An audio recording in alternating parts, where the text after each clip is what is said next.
panahong ito, kapag ikaw ay nagiging kritiko ng gobyerno kung ano-anong kaso ang isinasampa sa iyo, nagiging libelous ka, nagiging seditious ka, katulad namin ni Jimmy Bondoc, may kaso na naman kami bago, a few days ago, inciting to sedition. Sabi ko, kung inciting to seduction, baka maniwala pa sila eh. Pero inciting to sedition, mahirap yan. Oo, kita nyo naman ang nangyari kay Leandro Leviste. Naging kritiko na ng gobyerno, pinatawa na ng multang 24 billion. Iimbestigahan pa ng ombudsman. So, napakahirap po. These are dangerous times for the political opposition. Sapagkat ibang klase po talaga itong pamahalang ito. Sapagkat they're now in a panic mode. They're circling the wagons, so to speak. Sapagkat nakikita po nila ang katapusan ay malapit na.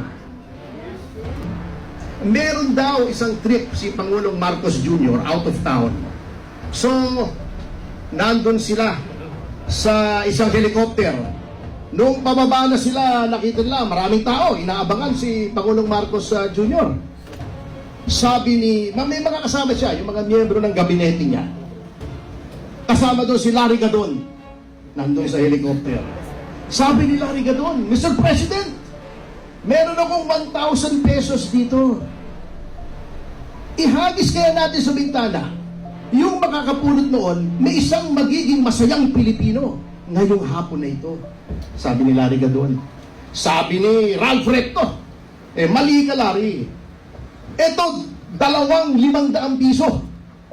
Ihulog natin sa helicopter. 2 Pilipino ang matutuka. O, di ba? Hindi lang isa, 2. Pumasok yung isa pang gabinete, si Sap, si Anton Lagdomeo. Mali kayo pareho. Ito, magtitig 100 piso ko rito. Hulog nyo natin sa bintana ng helicopter. 10 Pilipino ang matutuwa. O, mas marami. Pumasok si Amy, sabi niya, mali kayong lahat eh. Yung kapatid ko, ihulog nyo, lahat ng Pilipino matutuwa.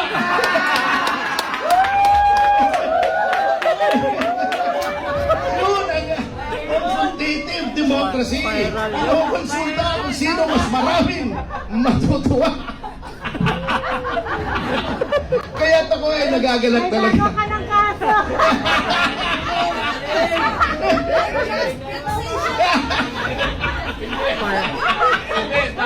Mga ganitong tao ang magbubura ng kahihiyan na nararamdaman nating lahat pagka sinasabi natin ngayon, lalo na sa ibayong dagat, ako'y Pilipino, iba yung tingin sa inyo natin yan ngayon eh.